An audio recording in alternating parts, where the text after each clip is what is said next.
안녕하세요. 광교고입니다. 오늘은 건폐율과 용적률에 대해서 알아보겠습니다. 이제 아파트를 분양받거나 하다 보면 이제 건폐율이나 용적률이란 말을 이제 접하게 됩니다. 어떤 의미인지 한번 알아보겠습니다. 어, 건폐율은 대지에서 건물이 들어서는 면적입니다. 대지가 100제곱미터라고 하면 건물을 100제곱미터를 지을 수가 없습니다. 왜냐하면 건물 100에다 그 대지 100에다 건물 100을 다 짓는다고 하면은 모든 건물들이 딱 붙어 있어서 숨을 쉴 수가 없겠죠. 그래서 건물과 건물 사이에는 각각 1m씩을 떼야 됩니다. 그러게 이제 건축법에 나와 있는데, 그래서 대지가 100제곱미터라고 할 경우 보통 건물을 지을 수 있는 면적은 50제곱미터입니다. 그러면 건폐율이 50%라고 하는 겁니다. 물론 이제 상업용지 같은 경우는 뭐 80%, 90%도 가능합니다. 하지만 보통 이제 주거용 건물 같은 경우는 건폐율이 50%를 넘는 경우가 거의 없고요. 아파트 같은 경우는 20% 전후입니다. 그래서 이제 만약에 아파트의 건폐율이 50%라면 거의 정원이 없는 겁니다. 저희 아파트 같은 경우는 14%인데 그러다 보니까 상당히 쾌적하죠. 그 다음에 이제 용적률이라는 건 뭐냐 하면 대지 대비 지상 건물의 연면적입니다. 그러니까 대지 100제곱미터에다가 50제곱미터 건물을 짓고 4층으로 지으면 4, 5, 20 해서 200제곱미터가 되는 거죠. 그러면 대지 대비 200% 건물을 짓는 겁니다. 그러면 용적률이 200%가 되는 거죠. 어, 아파트는 이제 뭐 1종 주거지역이냐, 2종 주거지역이냐, 3종 주거지역에 따라 다른데 최대 300%만 가능합니다. 주거지역인 경우 그렇습니다. 상업지역은 뭐 800, 1000도 가능합니다. 그런데 이제 여기서 중요한 거는 지하는 건폐율에도 제한을 받지 않습니다. 그래서 지하는 대지가 100제곱미터면 100제곱미터 지하로 100% 팔 수가 있습니다. 보통 요즘은 뭐 지하 8층까지 짓는 경우도 많이 있더라고요. 그래서 대지가 100제곱미터면 이론상으로 뭐 지하 8층까지 지면 800제곱미터 아래로 그러니까 800제곱미터를 지을 수도 있는 겁니다. 용적률도 지하는 제한이 없습니다. 그래서 뭐 기술적으로 가능하다면 앞으로 지하 10층 건물도 나올 수가 있습니다.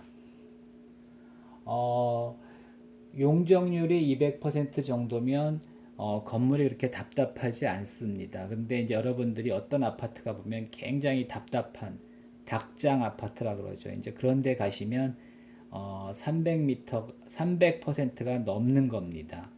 그런 경우는 대개 이제 주상복합일 가능성이 높고, 뭐 주거 전용 지역에도 가끔 가다 보면 300 넘는 데가 있더라고요. 그거는 뭐 지방자치단체나 이런 데서 이제 인센티브를 받아서 그런 겁니다. 이 건폐율이나 용적률은 뭐 기존 아파트는 사실은 확정이 돼 있기 때문에 뭐 변동 사항이 없습니다. 건폐율 낮을수록 좋은 거고요. 용적률도 낮을수록 좋은 겁니다. 근데 이게 왜 중요하냐 하면 재개발, 재건축 같은 경우는 이게 굉장히 중요합니다. 특히 이제 용적률이 중요합니다. 왜냐하면 어, 아파트를 지을 수 있는 최대 용적률이 300%고 실제로 지방자치단체에서 허가를 내주는 경우는 한 250% 정도입니다.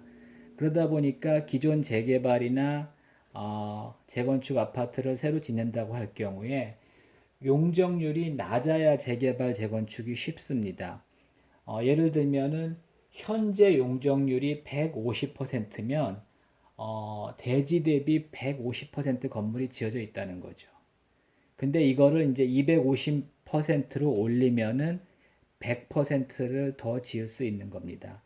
재개발이나 재건축은 늘어나는 용적률을 일반 분양을 통해서 어, 분양 수입을 올리고 그 돈으로 아파트를 짓는 겁니다. 만약에 현재 200%인데 앞으로도 200%를 짓는다 그러면 모든 비용을 조합원이 돼야 되는 겁니다. 근데 일반 분양이 늘어나면 일반 분양 수익으로 건축비를 대기 때문에 건축비가 그러니까 조합원 부담이 훨씬 줄어들고 재건축 재개발이 활발해질 수밖에 없습니다. 하지만 기존 용적률이 높으면 일반 분양을 할 수가 없습니다. 음마 아파트가 재건축이 어려운 것도 그런 면에서 그렇습니다. 뭐 기존 둔촌 주공이나 이런 아파트들은 한 150 정도밖에 되지 않고 이거를 250%로 짓기 때문에 그 늘어나는 100%를 일반 분양을 통해서 건축비를 거의 다 조달할 수가 있습니다. 하지만 음마 같은 경우는 250으로 짓는다고 하더라도 50밖에 안 늘어나기 때문에 조합원 부담이 커질 수밖에 없는 겁니다. 그래서 용적률은 재개발이나 재건축에서 굉장히 중요하고 또 그 아파트 단지의 쾌적률이라 그럴까요? 쾌적률 뭐 그런 공식당은 없는데 그 아파트가 얼마나 쾌적하냐는 사실은 건폐율이 낮고 용적률이 낮으면 건폐율이 대충 한 20% 이하면 용적률이 200% 이하면 굉장히 쾌적합니다. 높을수록 이제 쾌적하지 않게 되는 겁니다. 네, 오늘은 여기까지입니다.